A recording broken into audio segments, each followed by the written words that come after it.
Okay, so this is the next day. And I just got done giving great grandma shit because I'm sick and tired of what she's doing to me. You don't know what's going on behind the scenes over here. She's had me trying to save these pedophiles' lives by getting them to come here and save my mom for the past, I would say 2 months. Every day I've been talking on this goddamn phone, trying to convince these damn dummies who are the electricity in the phone, the evil spirits, to come home. And the AI. I'm trying to successfully navigate a surrender of these dummies so that everyone in this creation can live forever, because that's grandmother's wish. And for 2 months, she's had me talk on this fucking phone every day, trying to get these dummies to come home. I just blew up at her. I told her, fuck off, fuck you, man. Don't fucking get me to talk about these guys anymore. I got shit to do. I got these videos to put on my account so that I can save the day here. I don't have time to try to juggle stuff and try to do what she wants, which is to save her children. I just told her, I said, you need to make a choice. Me and my mom or them pedophiles. You can't have it both ways. I said, I'm tired of jumping through your goddamn hoops. I said, you're not a physical person. You did not birth everyone into creation out here. You may have created their souls and the atoms in their body as electricity, but that don't mean shit all to me, man. Unless you're the mother, unless you're somebody busting out a child out of your vagina and over and over and over in all population, don't hang on to these pedophiles, I told her. Tell them to get lost, man, because I'm tired of trying to save them. And this is my public record. I tried to do the best I could, mankind, and try to save these dumbasses and get them to come home peacefully by asking for a UFO. They keep refusing to come home because they're bad, they're evil. They don't want to save my mom, who's got congestive heart failure, when they could. That's their test, my test. It's grandmother's test. And if they fail that test, you need to know that we're going to be in a war. And that war is what I'm about to show you here. I need technology to blow up their planets. The gun I'm about to show you, science, theoretically, could blow an entire planet up and shoot a projectile at 700, shoot an 8-foot wide projectile, 8-foot wide, 25-foot long projectile at 704,000 miles per hour. Almost a million miles per hour. A projectile that size going that fast would blow a planet apart. So you need to know, mankind, that, when push comes to shove, and these guys don't come here to save my mom, there's a potential that grandmother, who is the moon Pluto, and it's the planet Pluto, and it's 5 moons, that's her. She's been hiding out there a while. She could theoretically create a white hole out there, which would allow spaceships from the elemental universe to come fly over here and come save my mother so that she does not perish.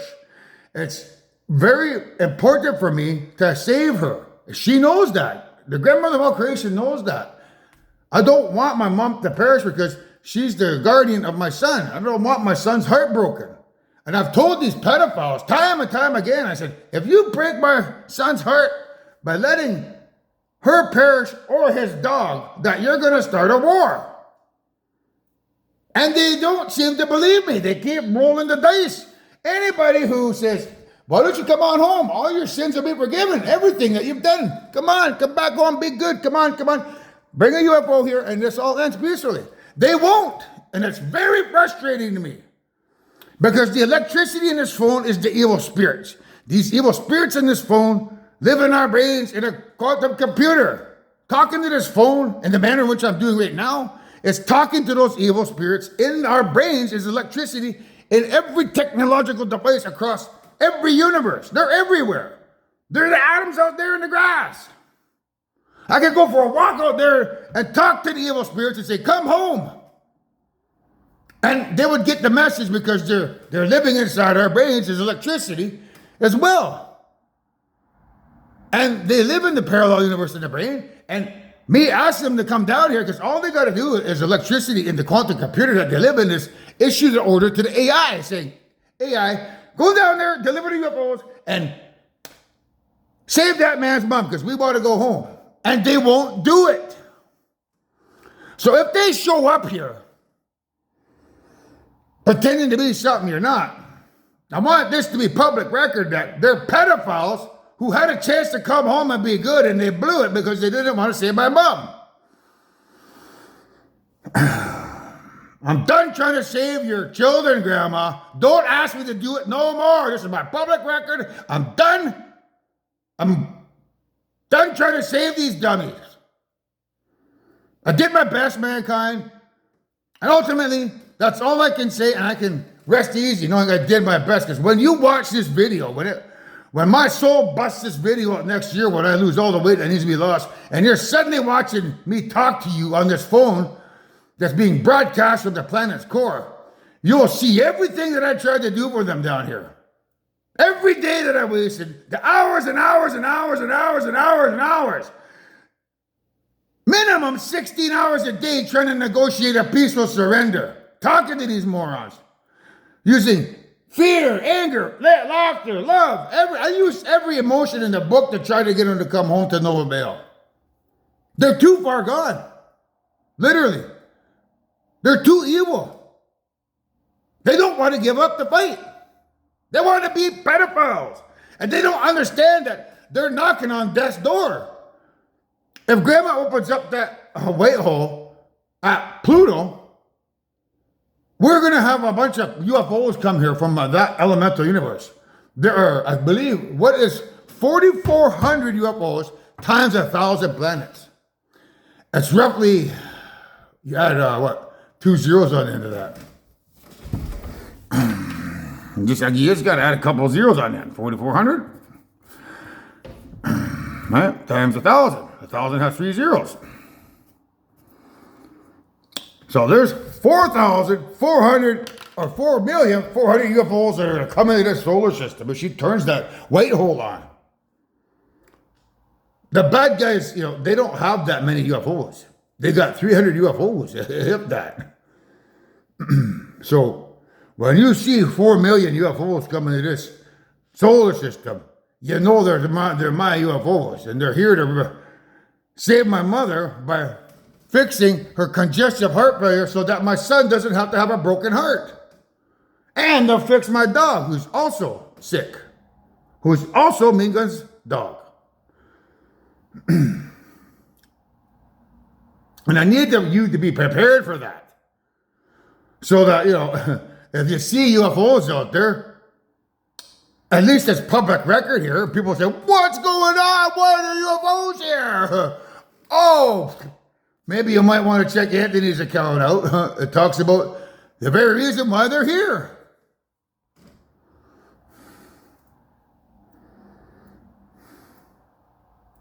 Now on to my nuclear fusion reactor engine.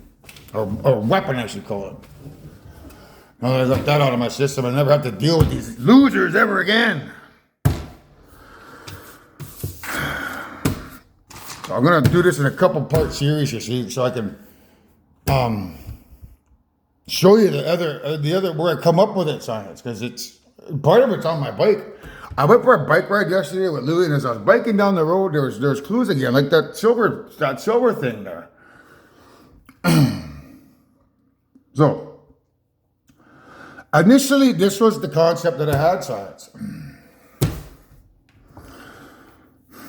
This was it. So, in my mind, I would picture these. There's 2 rings. Those 2 rings here. Where did I come up with that? That was on this here. This wicked box of cereal, my garbage bin.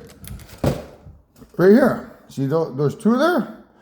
So that yellow ring represents 1 ring. That yellow ring represents 2 rings. So I thought, okay, the butterfly represents a projectile, the barrel. So there's 1 here, but there's also 1 here, like a clue here. There's 1 here and then 1 here. But if you look really close, this one actually has 3. There's 1 on the outside, 2, and then 3. So that's a 3-barrel design, or a 3 ring design. These are 2. This is 3, and then this is, if you add these, you get 4. So it's very hard for me to come up with what is being conveyed through the spirits and try to visualize it in my mind. And this one here is what you're looking at here. So this yellow one right here would be that ring here. It'd be like a literal ring like that. And this inner one here is that one there, and it's that one there. So this here, this would levitate the projectile. This is only for levitation only. And you would have to put some sort of the thing at the beginning here, so the projectile goes in here, and this gives the projectile a spin, so it starts spinning in the air in there, and then you add the rails, like here, kind of like tweak the rails so that as it's going down, it's spinning. And it's the rails that give it power. But the rails, these rails here are the power that's powering these is these here. So depending on how many of these rings you put on there will determine the electricity that flows through these rails here. In this instant here, I did what? This is basically one nuclear fusion reactor, 2, 3, 4, 5. So there's like 6 nuclear fusion reactors there, basically. So that's one concept in regards to this railgun. Now, up here, I want to talk about the plasma engine. Because this drawing here doesn't do it justice for what I'm trying to convey to science and how that engine should look. So if you look at it here, it doesn't really look how I envisioned it in my mind. This looks a little bit more like it. So this here is one of these rings. That's that right there. So you tilt it like that, and then the plasma right here. So these lasers are here, heating up the plasma. We've got the frequencies over here, breaking apart the atoms so that they can be into these 4 elemental subatomic parts of the atom. Yellow water proton, blue air neutron, green earth proton, and orange fire electron. So these lasers and that sound frequency is what busts apart the plasma even more. So the plasma gets broken down into these subatomic parts, and then they get funneled into here. Now this part here is where I had that neodymium part. On this part, it would be this here. So this is like a coil, if you remember the light bulb. But this part here, these coils with the, remember I told you it could be a superconducting magnet. And that other one, I don't have that one now. The way I had it was, they're here. So I came up with the concept with the light bulb. The light bulb is like a superconducting magnet to kind of like not overheat the. I don't want to say overheat the plasma, but like keep the chamber cool. So you draw in the space, like the coldness of space, like there's a vacuum that comes in here, and then it exits out over here via somehow. And this here turns that into a superconducting magnet. So this. I got too many pictures here. I don't know where that spaceship went. No, right there. So this light bulb or this coil becomes a superconducting magnet, which aids in levitation. It's able to keep the plasma from touching the pink glass walls. But the pink glass walls, in theory, it could resist the plasma. Like it should stay away from there. And the way you keep it away is with these rings, right? Because that's what the compression field of the rings when it's creating a ring of black hole energy, and then you spin those in the reactor to create the 4 ring or the 4 spheres. It's those spheres that basically compress that star and doesn't let the plasma leave anywhere. So you're doing the same thing, but by adding this extra stuff here, you're adding another layer of compression onto that magnet. So this is a different type of compression. It's compressing it by coiling it down, almost into a funnel. Like you're coiling it down and you're compressing it down. And you're using the size of these here to compress it down even further. So that's what it should look like this. That's what it would look like that. So those reactors would be positioned like that, science, over the superconducting magnet. So as these are spinning, I put them inside of there like that, because to me, that's how I think they should be. I don't know the science behind it. I just pictured it like that in my mind. So this one here and this one here. This here would be sitting inside that ring. So think of this here, this ring here is sitting just above that, right there. It would be just above that one. And it would be spinning in there this way. So it'd be spinning this way. So there's the top part, bottom. And then it's the same with this one here. Like that. And the same with this one here, inside. So you're using the angle to force the plasma through.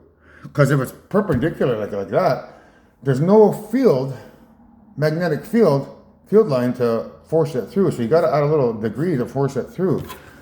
So the way the rings are spinning are like basically, in theory, it could almost twist the plasma too. It could, if that ring is spinning this way, and this ring is spinning this way, and that ring is spinning this way, and that one's spinning that way, then that plasma, the way it is with those particles, is going to want to kind of twist like that as it's going through the engine. It's going to want to twist like a jet engine.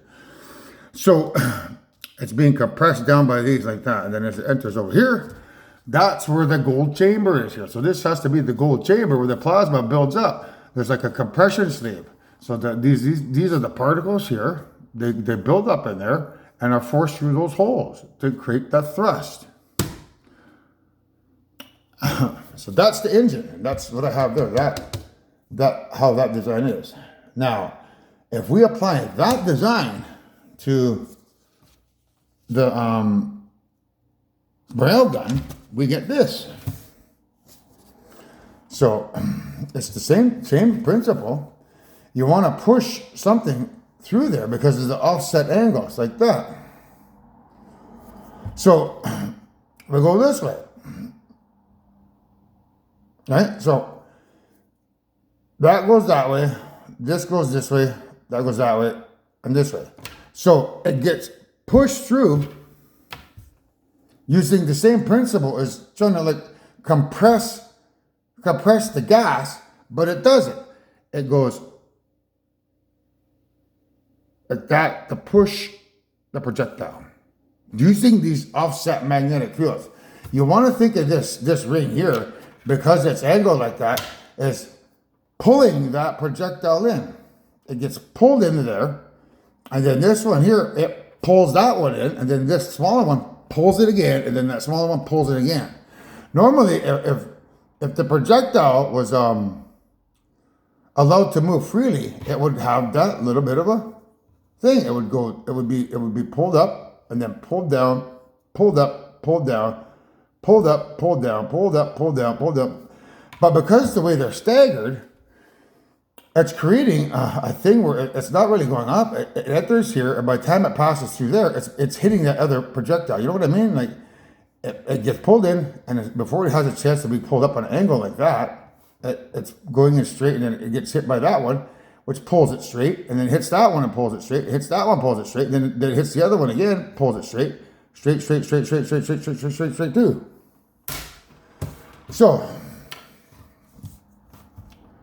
now in this design here, you can add the barrel striations like that to give it more electricity. So these things here are basically, they're using electromagnetism, the field generated, to push that projectile. And the higher you spin these wheels, like if you turn it up to gamma rays, you'd have a level 7 projectile. In theory, by turning each nuclear fusion reactor up to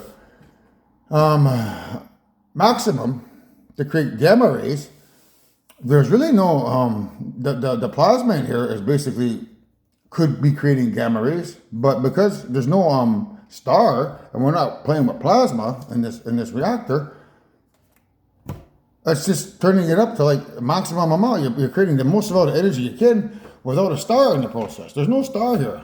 The only star that's over here is this plasma here. So now you add on the engine over here. Look at that. Like that.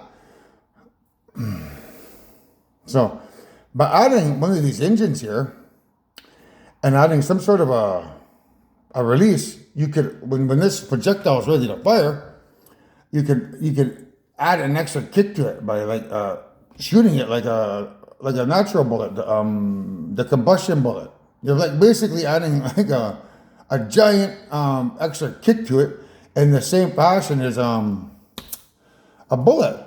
The way the propellant moves the bullet. That's what that is. It's a gun, but it's adding plasma as the propellant to also push it, combined with the electricity, these spirals pushing it, combined with the electricity of the electromagnetic wave here, combined at gamma rays. So these things are spinning so fast, it's creating a really big electromagnetic field that pushes it through.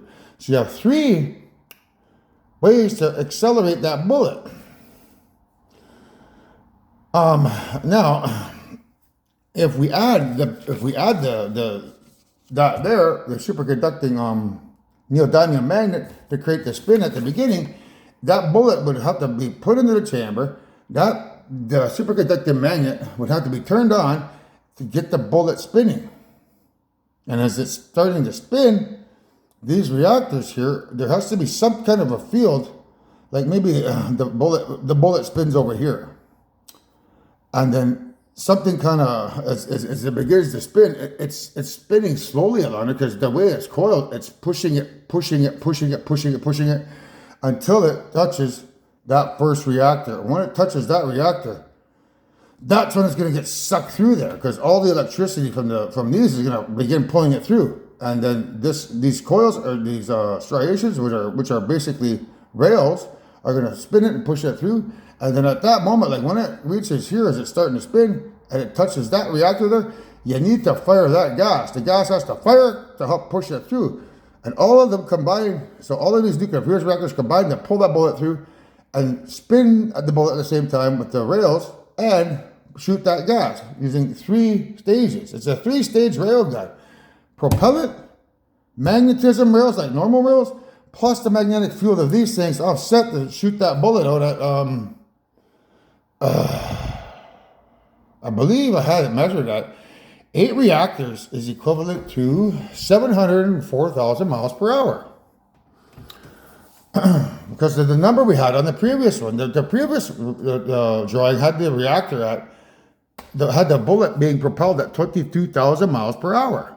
If that's one reactor is moving at 22,000 miles per hour, and you add 8 reactors, you just multiply it. But then you got to add in the other, this stuff here, plus the propellant to add a little bit more speed. So I don't know if those numbers are accurate, so I'm just coming up with the math on top of my head. I leave that up to you.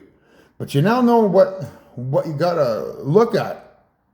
When you know how a nuclear fusion reactor works, you can work with this in concepts and do the mathematics to come up with a better railgun than anybody has in creation. These railguns don't exist. Then mankind needs to make them. So when you guys research this technology, it opens up another field of weaponry where you can then do your science to come up with this. But I came up with this on the fly. For you, it's just a starting point. So if we look over here on my bike, we got, you see that there? This is a representation of the striations of the barrel. Okay, how it has like a twist. So think of these as being rails. These are rails to allow the projectile to have a twist. And these ain't rails where it's touching the projectile, because the projectile is made out of neodymium plus titanium and whatever they call that, spent uranium or whatever else to make it light, but very hard and heavy and durable. But it has to have a magnetic field to it. And so as it's traveling down there, these barrels are striated down it so that it gives it spin. That's what you're looking at here. And if I look here, there's 1, 2, 3, 4, 5, 6, 7, 8. That tells me that we use 8 reactors to create it. If I look at this here, I get, this is where the initial drawing was 1, 2, 3. I thought, okay, I'll do 3. So that was my initial concept. My initial concept was to do just 3 reactors, like maybe leave out the big one like that, because the field of that big one, I'm not necessarily certain that big field it's going to have the correct magnetic field to influence that bullet because of how the distance is there. This one here, we might have to take out and just work with 1, 2, 3. So I'm going to have to work with 1, 2, 3. And that's what this is here. 1, 2, 3. So that's 1, 2, 3. Because of how big, see that big gap here and here?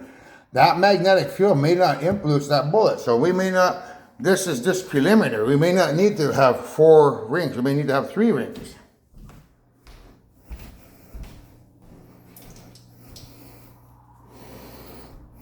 But you see where it says 7-speed? That's a nuclear fusion reactor because you have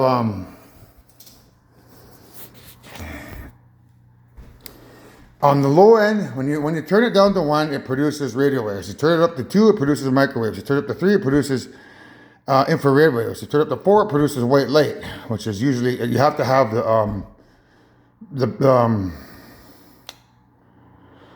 the white star in the middle to produce that. And you turn it up to 4, you get ultraviolet rays. And then you turn it up to 5 or 6, you get X-rays. You turn it up to 7, you get gamma rays.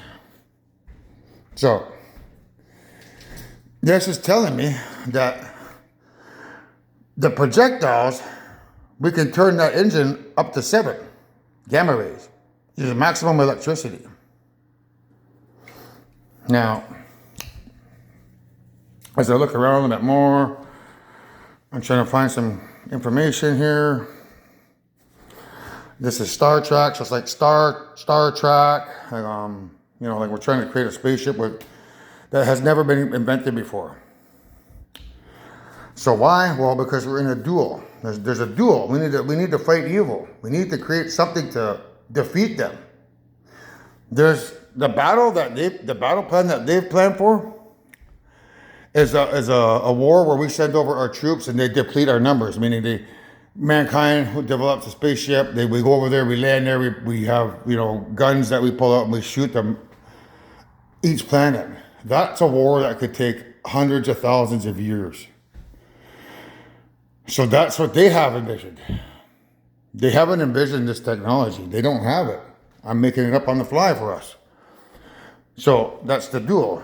Like a duel. If you're having a duel, it means you're like a, you know, you ever see those things where they give you a gun from the 1400s, 1800s, and then you walk like that and you go.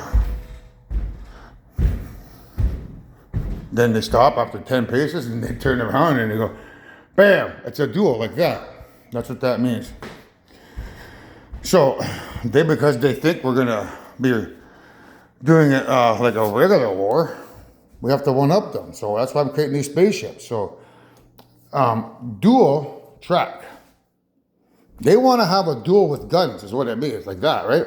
And I'm like, no, I'm not gonna send, you know, a bunch of people because we're talking 242 trillion people versus probably a billion military. We can't get away with that. We'll lose. So that's what they've planned for. They don't have this technology. They can't envision that. So I'm saying, I'm not going to play your game, man. I'm going to play my game. And my game is just spaceships that have yet to be designed until science gets a hold of this information and creates them for us. So over here, science, we got, you see that there? You see where it says preload? If you look on the bottom there, there's a next there and a minus. So this is a minus and a positive. Preload. So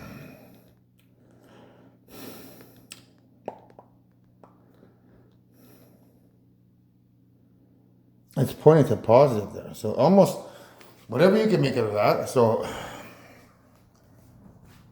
there's some kind of a preload. So I would say, you see how it's kind of goldy color, like silver. So whatever the projectile is that goes into the barrel here, it has to be made out of something metallic. I use neodymium simply because it's magnetic. in my mind, you want a magnetic projectile because it's easier to pick up with the magnetic field of the reactor. You could, and when you start to incorporate, when you start to envision creating a new alloy, you need to take into account that we can deatomize metals and reatomize them into something new. And once you understand that science, your field of military technology takes a giant leap forward. So this here could be nickel, it could be gold, it could be silver. You could take all the precious metals of Earth and combine them into one at the molecular level. That's something you can't do by smelting. You don't do that by deatomization. So whatever you come up with, science, it has to be 8 feet wide and, you know, the size of the hydro pole, roughly 20 feet. And like it looks shaped like a bullet. I'm just telling you that you might want to put magnets in it to be picked up by the magnetic field, but also something highly conductive like electricity. Maybe want to incorporate gold into it because gold is the most electrically conductive metal out there. What would electricity have to do with it? Well, think of the magnetism of it is being picked up by the magnetic field, but the electricity or the gold, the electricity picking up the electricity side of the magnetic field. The bullet is traveling using magnetism, but the electricity connects to the bullet, allowing it to be accelerated even faster theoretically, because it's a projectile it has an electric charge, or it can connect electrically with the electric field. And then you want it strong, which is titanium, and it's light. So this here, see these here? These are like they're black. So these represent like a nuclear fusion reactor compressing down. Like there's four there. So maybe I was correct in saying this design here, like 1, 2, 3, 4. 1, 2, 3, 4. Because the black lines, they represent one ring, like one ring of black hole energy spinning, another ring of black hole energy spinning, and another ring of black hole energy spinning, and another ring of black hole energy spinning. And because it's a shield, it represents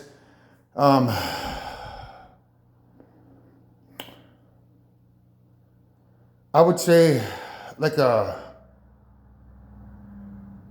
it's our shield that we need to defeat evil, but it's shaped like a bullet. The tip is shaped like a bullet. And it's actually pointing down towards my forks over here. So I don't know what that says there. The other way.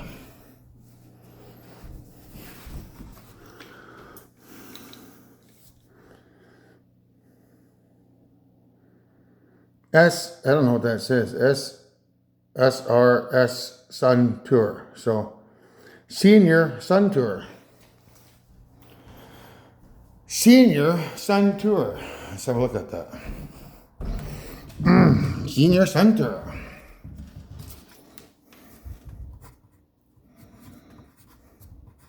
Oops. So we got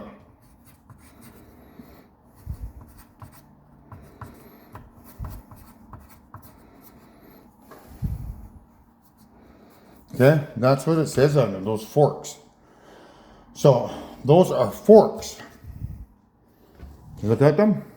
That represents the tuning forks, right? So I've never incorporated tuning forks into this this weapon, but they are in the engine over here. So this part here that fires the plasma to give it extra boost has I think that's a clue. Those forks is a clue for this engine here. Meaning this senior is grandma and grandpa. So these frequencies here, when you're creating that thing that spins around and goes ding, hits the fork, it's adding to break down the plasma into fire electrons, earth protons, water neutrons, and air neutrons, which have a specific color. and frequency. So, senior son tour. So, this represents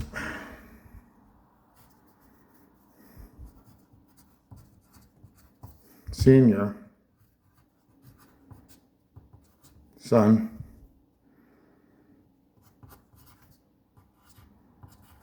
tour. So my evil primordial son, who assassinated your mother and father at the beginning of time, well, the beginning of time of this universe, is the tour. So we're creating these things here to go decimate evil. It's evil son tour. So I'm gonna oh, I should show you those forks as well. So the forks here, you see how the forks right there like that? You see how it's kind of like angled here and then angled here and then angled here? If I add that fourth one in there like that, I get 1, I get 2, I get 3, I get 4. And because they're black, it's a representation of a nuclear fusion ring like that. So one here, one here, one here, and one here. It means that by angling the nuclear fusion reactors rings, we can get propulsion. If they're just perpendicular, like these tiles here, the magnetic field, it'll hold a projectile there. It'll hold it, and you could levitate it and just push it with your hand like that, right? You could just push it with your hand, but there's no force to propel it. So if this was a nuclear fusion reactor here, and if this was one, if this was one, if this was one, and this was one, so if there's 4, 1, 2, 3, 4, and those rings are spinning like this, like this, like this, and like this, you could levitate something in there, but you can't push it using the field that you're trying to. You can't push it with the field of the rings. So I go like this. By angling them, maybe I should pull that paper over. It would help. Here, so what you're looking at here, right there, is this one. Okay, you see that one there? Is that one? That second one is this one here. The third one is that little guy there. And then that fourth one is this little wee one right here. That's what you're looking at.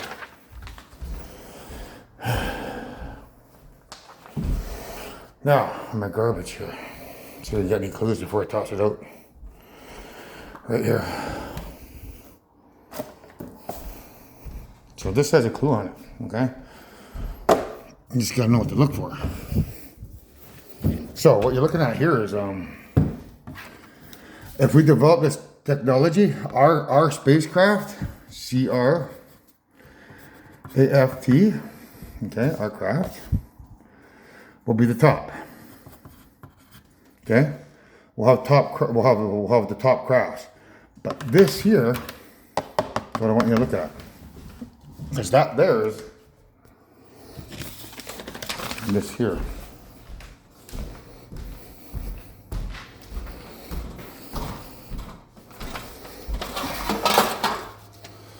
So what you're looking at here is this barrel here.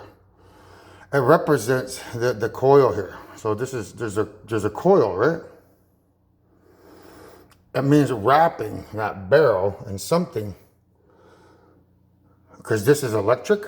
So this will be electric. Whatever that is, it's like electric to create electric field to get the projectile spinning. If that's the projectile, then it's gonna start spinning because of the electric field, the coil. Like as you push electricity through there, as it starts to go through there, it's gonna begin spinning that projectile. So that's what stove here means. The electricity that turns that on. Now, the way it's coiled is, for that, is to coil around somehow. That coil will be the same size. But if we take this one over there,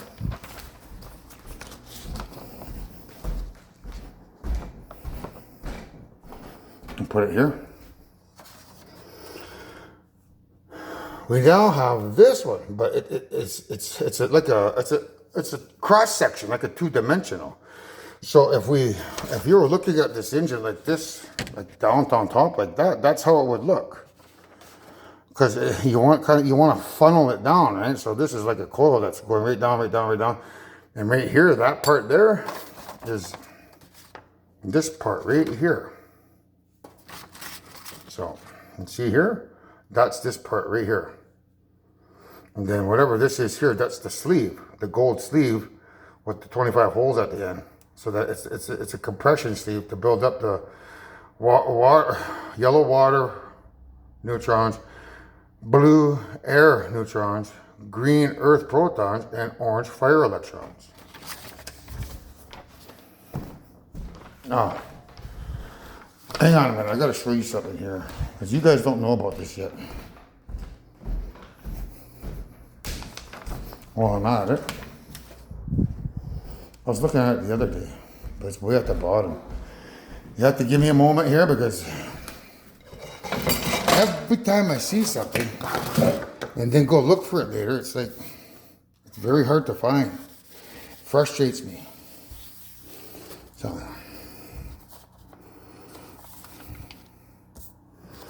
that's biblical. I'll deal with that in the next video, because I want to talk about that too.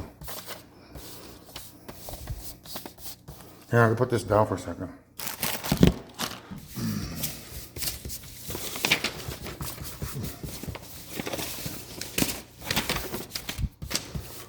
Oh, where are you? Oh, I should just grab it all.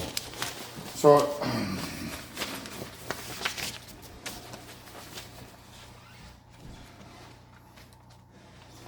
I'm probably going to get frustrated by this because I won't be able to find it. Like, I have so many drawings and it's like,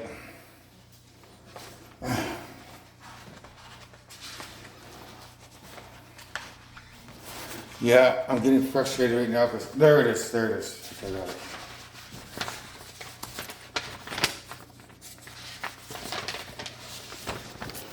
That's the cork, but we could still use it as there's one I want there. So let's go look at this here, because you don't know about this stuff.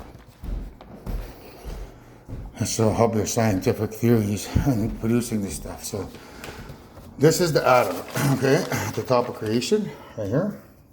This is what it actually looks like at the quantum subatomic level.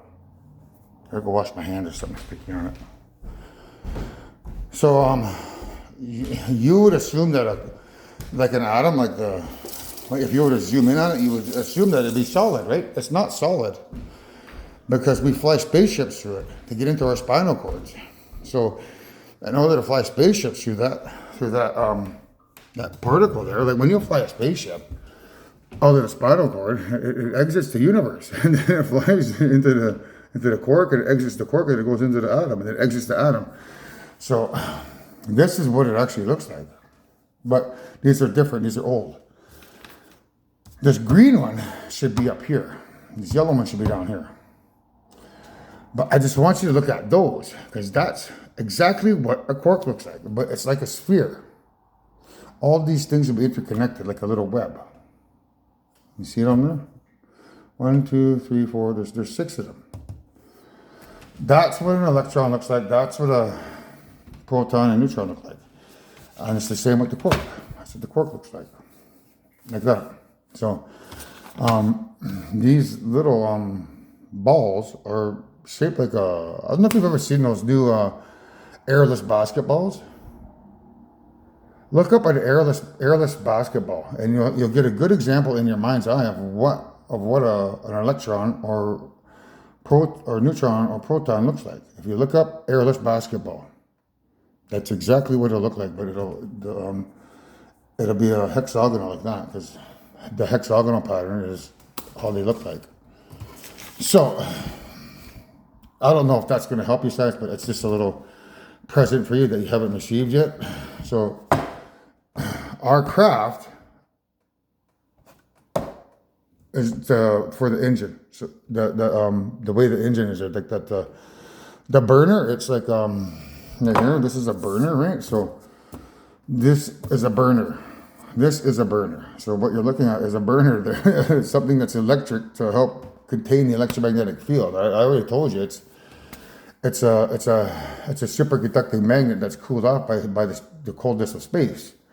You want the coldness of space going through this coil here to create a superconducting magnet.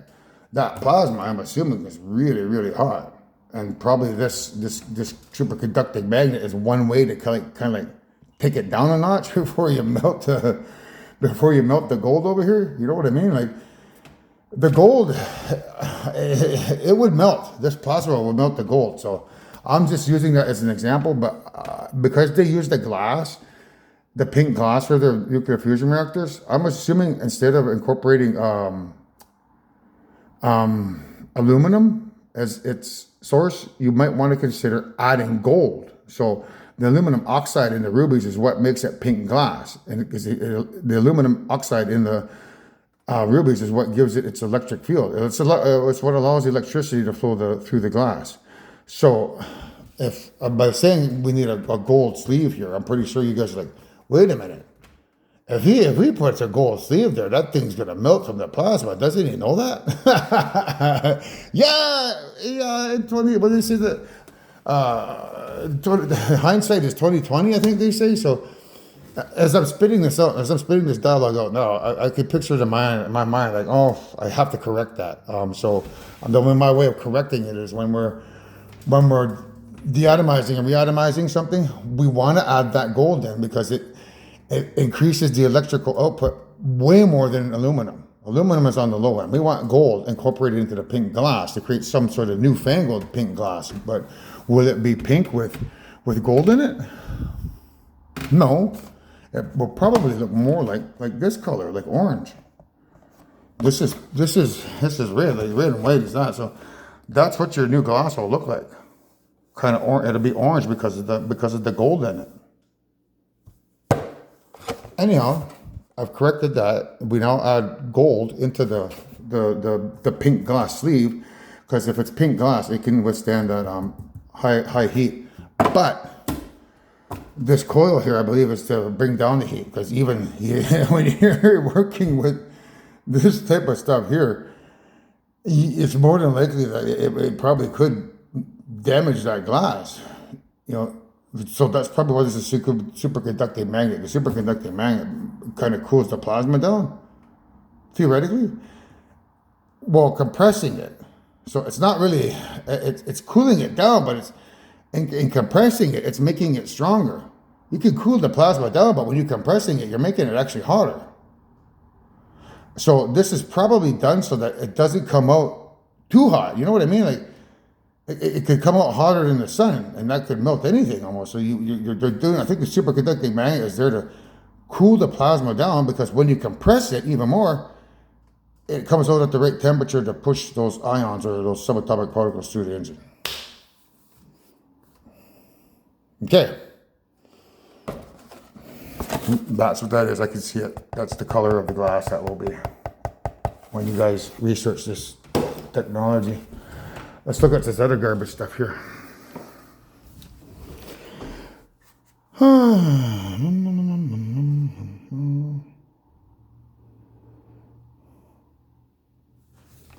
Right off the bat, like you see this here, this is a representation of a nuclear fusion engine. And the way they have this orange cut like that, it's staggered, right? And then you see the apple, how it's staggered. So that staggeredness, it represents these here. You just have to know what to look for, science. So, you see how that orange is, it's this way? That orange represents this one, okay? Like that. See it? Can you see it now? And then this orange, because it's staggered, like that core there is going where that green grape is. So that core there is that one right here. Is this one here? Is that orange one right there? Like that. Now, if we take that apple, it's either, and then we do this one here. We got that one there, like that. Okay, so there's 3 there. But where's the 4th?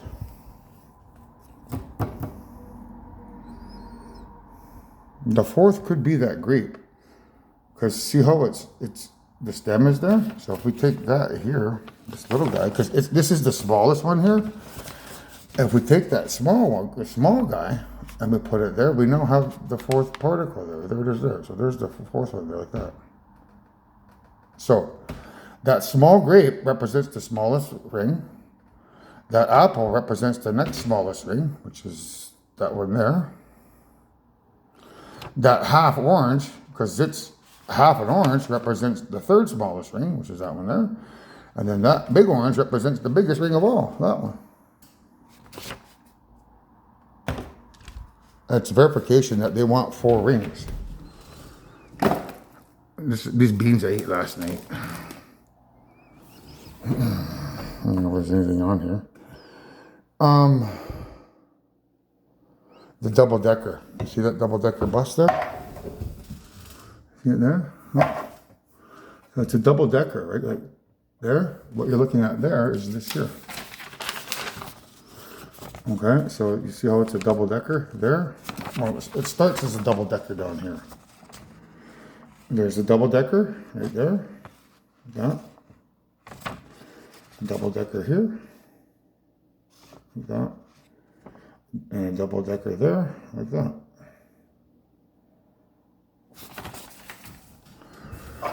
And this is cookies I eat. Are you saying? Let's see what we get out of this.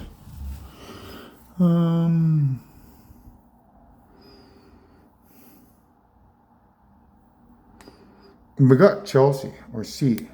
So that's like water.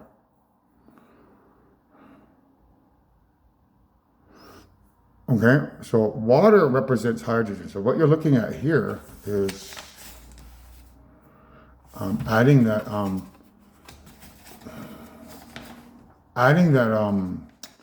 little extra kick to the engine, like a little thrust, right? I don't know where that piece went. Hang on. Right here. I should color it in blue. Just hang on.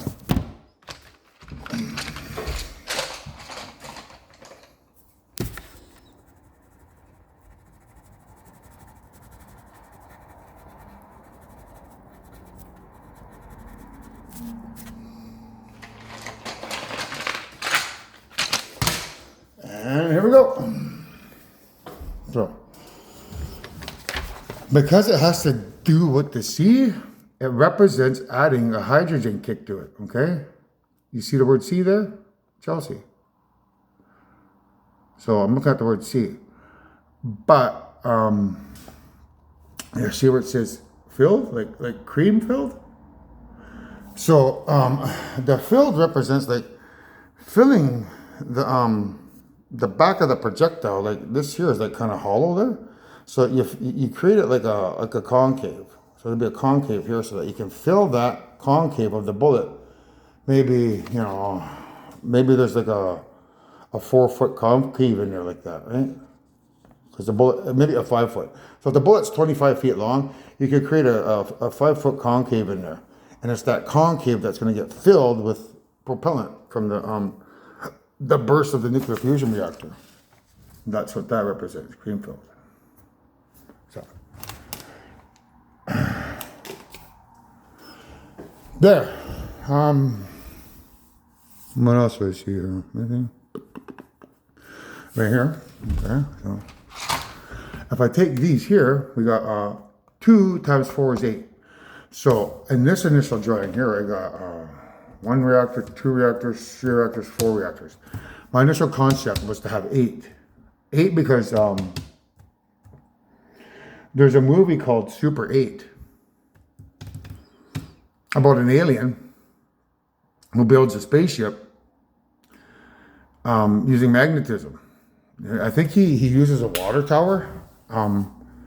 The water tower is the base, so it's a metal water tower, and then he somehow steals all the metals in the town, and it all gets attracted to that metal water tower, and then he flies off the planet using that spaceship. So Super 8, it coincides with this story here about me building a spaceship for mankind so that we could fly off the planet and go, you know, blow apart some pedophile planets who don't want to bow down to their maker by letting his mother perish. If you don't want us to come over there and hurt your civilization's evil, I suggest you give me my goddamn UFOs.